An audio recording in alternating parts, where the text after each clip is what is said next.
야고보서 3장 13절에서 마지막 절입니다. 우리 함께 살아계신 하나님의 말씀을 고백드리겠습니다. 함께요. 너희 중에 지혜와 총명이 있는 자가 누구냐? 그는 선행으로 말미암아 지혜의 온유함으로 그 행함을 보일지니라. 그러나 너희 마음 속에 독한 시기와 다툼이 있으면 자랑하지 말라. 진리를 거스려 거짓말하지 말라. 이러한 지혜는 위로부터 내려온 것이 아니요 땅 위에 있을 것이요 정욕의 것이요 귀신의 것이니 시기와 다툼이 있는 곳에는 혼란과 모든 악한 일이 있음이라. 오직 위로부터 난 지혜는 첫째 성결하고 다음에 화평하고 관용하고 양순하며 긍휼과 선한 열매가 가득하고 편견과 거짓이 없나니 화평하게 하는 자들은 화평으로 심어 의의 열매를 거두느니라. 아멘. 벌써 또 새로운 한 주가 시작되었습니다. 우리 사랑하는 성도님, 얼마나 시간이 빨리 가는지 모르겠습니다. 이렇게 빨리 가는 시간 속에서 주님의 기뻐하시는 그 시간들로 채워갈 수 있기를 주의 이름으로 축복합니다. 아멘. 오늘 본문에는 두 가지 지혜에 대해서 말하고 있어요. 마치 신약의 잠언이라고 할 수 있는 야고보서의 지혜는 이 삶의 매우 구체적인 모습으로 이제 설명하고 있습니다. 믿음은 무엇인가? 라고 얘기할 때 거대 담론을 말하지 않습니다. 세계 평화와 인류의, 물론 중요하죠. 근데 믿음이라고 하는 것은 동심원적으로, 그러니까 작고 가깝고 내 안에서부터 시작되는 믿음이에요. 그러니까 지금 내 안에서부터 시작된 믿음이 내 이웃에게 점점 확대되는 믿음인 거죠. 그러니까 믿음이라고 얘기할 때 거대 담론, 무슨 세계 평화 인류의 큰 거 너무 말하는 것이 아니라 너 말 잘 주의해라. 너 말 어떻게 하고 있느냐 로 시작해서 내 삶에 시작되는 매우 구체적인 삶으로 드러나는 거죠. 내 가까운 사람에게 내가 지금 어떻게 하고 있느냐, 이렇게 지금 이야기하고 있으면서 이 헬라 시대의 많은 사람들이 지혜를 통해 인생의 이치를 깨닫고자 하는 이 지혜라고 하는 소피아를 추구하는데, 많은 사람들이 스스로 지혜 있다고 얘기하고 많은 사람들이 스스로에 대한 지혜를 자랑하고 자기의 삶을 대해서 이야기할 때, 오늘 본문은 진정한 지혜가 무엇인가? 많은 사람들이 스스로 지혜 있다고 말하지만 정말 참 지혜가 무엇인가? 라고 얘기하면서 이제 위로부터 오는 지혜와 땅으로부터 오는 지혜, 위로부터 하나님이 주시는 지혜와 땅으로부터 사람의 생각으로 나는 지혜, 어쩌면 그 출처를 묻고 있는 것을 봅니다. 하나님으로부터 난 지혜가 17절 이하에 나오는 반면 땅에서부터 그 출처가 사람인, 좀 더 구체적으로 말하면 사단으로부터 난 지혜가 14절 이하에부터 나오는 지혜라는 것을 이야기하고 있어요. 어쩌면 이 하늘로부터 오는 지혜에 쓰는 표현이 열매라는 표현을 씁니다. 열매의 특징이 뭐죠? 일단 시간이 오래 걸립니다. 열매는 단순간에 우물에서 숭늉을 찾을 수 없습니다. 열매는 오랜 시간이 걸려요. 그러니까 하나님이 주신 지혜는 오랜 시간이 걸린다. 또 열매는 특징은 뭐죠? 뿌린 대로 거두는 거예요. 사과나무 씨를 심으면 사과를, 배나무 씨를 심으면 배를 거두는 것처럼 절대 속일 수 없다는 겁니다. 반드시 그 심은 대로 드러나게 되어 있다는 겁니다. 그러면서 이제 하나님이 주시는, 위로부터 주시는 지혜는 17절에 나오기를 첫째라고 얘기하는데, 여기 첫째는 첫째, 둘째, 셋째가 아니에요. 그러니까 우리는 흔히 첫째라고 하면 우리 생각에는 첫째, 둘째, 셋째, 넷째 생각하죠. 근데 그 첫째가 아니에요. 여기서 말하는 헬라어 프로톤이라는 첫째는 으뜸이라는 의미예요. 으뜸이라는 의미와 조금 다르죠. 으뜸이라는 의미입니다. 그러니까 가장 최선적인, 가장 으뜸적인 것은 성결이라는 거예요. 성결. 순수하다는 겁니다. 그러니까 그 의도가 매우 순수해서 어떤 누구에든지 그 삶의 모습이 한결같은 것을 이야기하는 거예요. 저와 여러분이 이러한 삶 사실 수 있기를 주의 이름으로 축원합니다. 겉과 속이 같고, 그 사람 앞에 있을 때나 그 사람 뒤에 있을 때 그 사람에 대한 이야기가 한결같고, 늘 어디서 어떻게 살죠? 하나님 앞에서 사는 거죠. 하나님 앞에서. 하나님 앞에서의 삶을 살아가는 것. 이게 하나님이 주시는 지혜의 첫 번째 으뜸되는 지혜가 성결이라는 겁니다. 그리고 나오는 지혜가 이제 화평이라는 겁니다. 화평의 특징이 공동체를 하나로 묶는 것이죠. 하나님이 주시는 지혜의 꼭 특징을 기억하셔야 됩니다. 하나님의 사람이 가는 곳은 분열하고 갈등하고 나뉘는 게 결코 아니에요. 하나님의 사람의 특징은 하나 되고 일치하고 묶는 것입니다. 그 사람이 선포되는 말이, 그러니까 어떤 지도자가 선포하는 말이 공동체를 묶느냐 갈등시키냐를 보면 그것이 참 지혜인지 거짓 지혜인지 알 수 있는 거죠. 오늘날 한국교회가 왜 이렇게 어려울까요? 수많은 목사님들이 선포하는 메시지가 다 자기는 참 지혜로운 사람이다, 참 선지자다, 이 시대에 참 하나님 부름받은 사람이라고 말하지만 수많은 목사님들이 선포하는 그 메시지에 따라서 갈등을 유발시키고 나뉘고 분열시키고, 아니죠. 그건 하나님의 참 지혜가 아니에요. 화평하는 것이 하나님의 참 지혜라는 것이죠.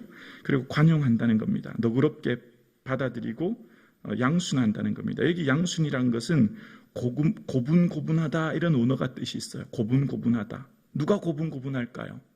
자아가 죽은 사람, 자아가 깨어진 사람. 주님 안에 자아가 완전히 깨어진 사람은 내가 없는 거죠. 여러분 어떻게 고분고분할 수 있어요? 다 내가 내가 있는데, 그렇죠?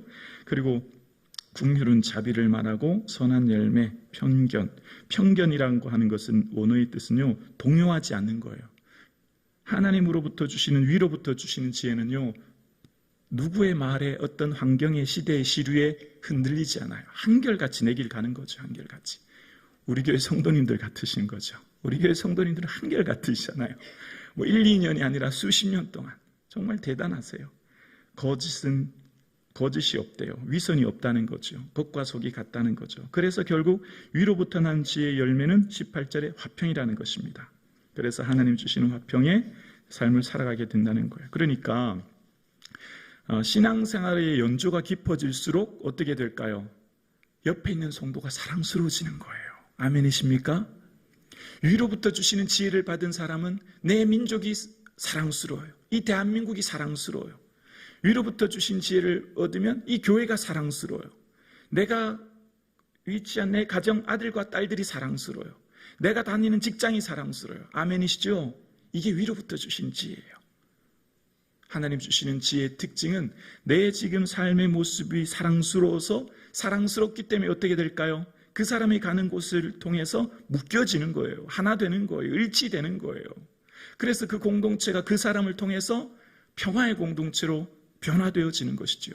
그러니까 신앙생활을 할 때 항상 내 안에 나를 살펴볼 때 지금 내가 어떤 상태인지를 알 수 있는 것이죠. 그런데 두 번째, 땅으로부터 난 지혜, 사람이 추구하는 지혜, 어쩌면 사단으로 난 지혜는 네 가지 쓴뿌리가 등장하게 되는데요. 시기라는 겁니다. 다툼이라는 거예요. 여기 다툼이라는 의미는요, 이기적인 야심이 있어요. 이기적인 야심. 여기에서 나타난 단어가 당을 짓다라는 의미가 있어요. 어떤 공동체든지 공동체를 추구하는 사람들의 명분이 있어요. 명분은 다 그럴듯해요. 명분은 다 정말 엄청난 명분을 얘기하는데, 근데 그 명분을 얘기하는 사람의 삶에 희생이 있는가를 봐야 합니다. 정말 그 사람이 그 공동체를 향해 희생하는가, 자신을 온전히 내려놓고 희생하는 모습이 있느냐에 따라서 그 사람의 삶의 모습을 결정할 수 있는데, 땅으로부터 나는 지혜의 특징은 이기적인 야심이 그 안에 들어져 있어요. 거창한 명분을 이야기하지만 실제는 그 안에 자신의 이기적인 야심으로 통해서 그 출처가 시작되기 때문에 결국은 어떻게 될까요? 당을 지어요. 우리끼리 여기 와야 된다는 거죠. 여러분, 늘 건강한 교회, 정통교회와 이단교회의 특징이 있어요. 아시죠? 여기 와야 구원받고, 여기 와야 똑똑해지고, 여기 와야 지혜 얻고, 여기 와야 특별해진다는 거. 아시죠? 여기 이 공동체에 와야만 뭔가 우리가 특별해지고 우리는 지혜로운 공동체다. 문제가 있는 거예요. 하나님의 교회는 온 우주를 통치하는 교회죠. 어디에나 머리 대신 예수 그리스도가 공동체 대신 주인 대신 교회가 하나님의 구원의 공동체인 줄로 믿습니다. 그러니까 하나님께서 함께 하시지 않은 공동체의 특징은 당을 지어요. 자기 공동체만 소중하고 거기 와야만 뭔가 특별하다고 하는 것을 얘기합니다. 그리고 혼란을 일으킵니다. 혼란이라고 하는 것은 무질서인데요. 여기에서 변덕스럽다는 말이 나와요. 변덕스러워요. 땅으로부터 난 지혜의 특징은 변덕스러워요. 바람에 나는 겨와 같아요. 이리저리 휘날려요. 그러나 하나님으로부터 난 지혜를 가진 사람은 언제나 한결같아요. 우리 교회 성도님들처럼. 아멘이십니까? 네, 그래서 땅으로부터 난 지혜의 특징은 언제나 시기와 다툼이 짝으로 등장해요. 이 뒤에 사장에도 계속 등장해요. 시기와 다툼. 시기는 멀리 있는 사람하고 시기하는 거 아니죠. 제가 장동건하고 얼굴을 비교하지는 않지 않습니까? 나와 상관없는 사람을 내 옆에 있는 사람하고 비교하지. 언제나 가까운 사람하고 비교하거든요. 그래서 늘 이 시기와 다툼은요, 예수님의 제자들도 이 시기 때문에 서로 누가 크냐 그렇게 하지 않았습니까? 이 시기가 인류 최초의 죄도 시기 때문에 생겼어요. 내가 하나님과 같이 되려고 선악과 먹죠. 인류 최초의 살인도 시기 때문에 벌어집니다. 가인과 아벨의 살인도 시기 때문에 생겼죠. 사울왕의 몰락도 시기 때문이에요. 알고 보면 시기는 자신을 몰락시킵니다. 시기는 자신을 파멸시키는 거예요. 그래서 결국은 자신을 고통스럽게 하는 겁니다. 자, 여기서 일단 전체적인 그 배경을 한번 볼게요. 이제 이 야고보서가 왜 이렇게 자꾸만 정말 진정 지혜 있는 사람이 누구냐, 그런 사람이 잘 없다라고 하기 위해서 지금 이 본문을 얘기하는데, 왜 지금 이 주님의 동생 야고보가 이 본문을 끊임없이 자꾸 얘기하냐면 이 시대적 배경을 아셔야 하는데요. 지금 이 시대의 시대적 배경은 초대교회가 박해를 받고 있는 상황이에요. 박해 가운데 얼마나 힘들겠어요, 교회가. 그러니까 초대교회 공동체가 정치적 의견이 나뉩니다.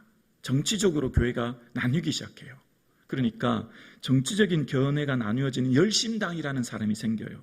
열심당이라는 사람은 어떤 사람이냐면, 지금 우리가 로마의 압제를 받고 있는데 그냥 이렇게 기도만 해서는 안 되겠다. 우리가 무혈혁명을 일으켜서라도 칼을 들고 나가서 폭력과 심지어는 살인을 통해서라도 나라를 전복시켜서 하나님 나라를 이 땅에 이루자라고 하는 폭력을 정당화하는 단체가 열심당이었어요. 그래서 이 사람들은 이 로마로부터 나라를 해방하기 위해서 폭력을 일으키기 시작합니다. 이 열심당, 유대 열심당으로부터. 그래서 주후 66년부터 70년까지 끊임없는 폭동이 일어나요. 이 사람들로부터. 그래서 결국 주후 70년 로마에 의해서 예루살렘이 멸망하고 맙니다. 모든 사람들이 잡혀가거나 죽게 되는 고통을 겪어요. 이런 상황 가운데 예수님의 동생 야고보가 이 편지를 쓰는 거예요. 여러분, 참 지혜가 무엇입니까? 인내하는 것입니다. 참 지혜가 무엇입니까? 온유한 것입니다. 참 지혜가 무엇입니까? 주님 앞에 성결한 것입니다. 참 지혜가 무엇입니까? 하나님의 화평을 만드는 것입니다. 이 얘기하는 것입니다. 어쩌면 오늘날 이 시대의 분위기와도 다르지는 않은 것 같아요.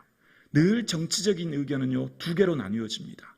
정치적인 의견은 항상 나뉘어져요. 그런데 이 성경에서 말하는 진정한 해결책은 뭘까요? 유혈혁명과 폭동과 우리가 행동으로서 뭔가 나라를 바꾸자가 아니라는 거예요.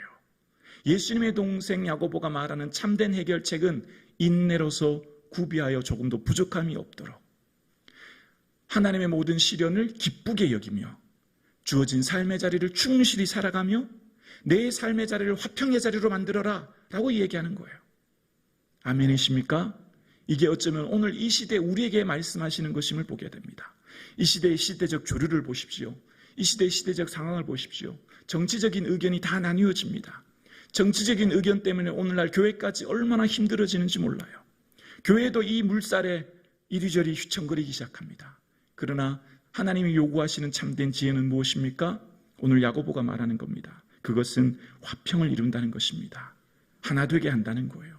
갈등하여 분열하고 나뉘는 게 아니라는 것이지요. 오늘 우리가 나라와 민족을 위해 기도할 때도 이러한 공동체대로 기도할 수 있기를 주의 이름으로 축원합니다. 기도드리겠습니다.